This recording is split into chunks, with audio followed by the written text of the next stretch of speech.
Praise the lord. ఈరోజు దేవుని వాగ్దానం హెబ్రీలకు రాసిన పత్రిక 10వ అధ్యాయము 35వ వచనము.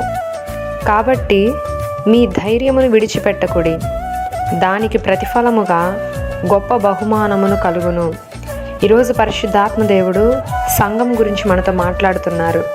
సంఘంలో ఉన్నటువంటి వారికి పౌలు గారు సెలవిచ్చినటువంటి మాటలేమనగా, ఆ రోజుల్లో సంఘమునకు శ్రమలు కలిగినప్పుడు విశ్వాసులందరినీ కూడా చెరలో వేసి క్రీస్తును ప్రకటిస్తున్న వారిని అన్యాయముగా హింసిస్తూ సంఘానికి హింస కలుగుతున్నప్పుడు అప్పుడు పౌలు గారు అంటున్నారు, మీరు ఎంత పోరాటమై చేశారో ఆ పోరాటం అంతయు కూడా దేవుడు చూస్తున్నాడు. కాబట్టి అప్పుడు వారు చేస్తున్నటువంటి ఆ పోరాటంలో వారికి వచ్చినటువంటి ఆ శ్రమలలో, కష్టాలలో, ఆ భయంకరమైనటువంటి పరిస్థితుల మధ్య పౌలు గారు వారికి ఒక మాట సెలవిచ్చుచున్నారు.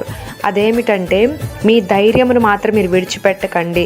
మీరు ఎంత ధైర్యముగా దేవుని సువార్తను ప్రకటించడానికి ముందుకు వస్తారో దానికి ప్రతిఫలముగా మీకు గొప్ప బహుమానము కలుగుతుంది అని సంఘాన్ని పౌలు గారు బలపరుస్తున్నారు.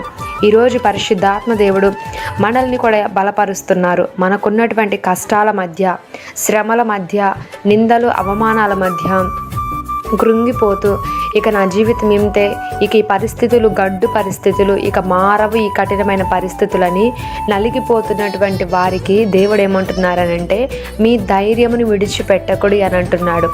అసలు కష్టాల్లో ఉన్నప్పుడు, శ్రమలలో ఉన్నప్పుడు మనకి ధైర్యం ఎక్కడి నుండి వస్తుంది అని అంటే, దేవుడిచ్చే వాగ్దానమును బట్టి. శ్రమలో ఉన్నప్పుడు పరిశుద్ధాత్మ దేవుని యొద్ద నుండి ఒక వాగ్దానం మనం పొందుకొని ఆ వాగ్దానం చేత పట్టుకొని మనం ధైర్యం తెచ్చుకోవాలి. ధైర్యం తెచ్చుకొని విశ్వాసము చేత ఈ వాగ్దానం ఖచ్చితంగా దేవుడు నా జీవితంలో నెరవేరుస్తాడని విశ్వాసంతో ఉన్నప్పుడు, మనం ధైర్యం కలిగి ఉన్నప్పుడు దానికి ప్రతిఫలముగా గొప్ప బహుమానం పరిశుద్ధాత్మ దేవుడు మనకు ముందుగానే సిద్ధపరిచి ఉన్నాడు.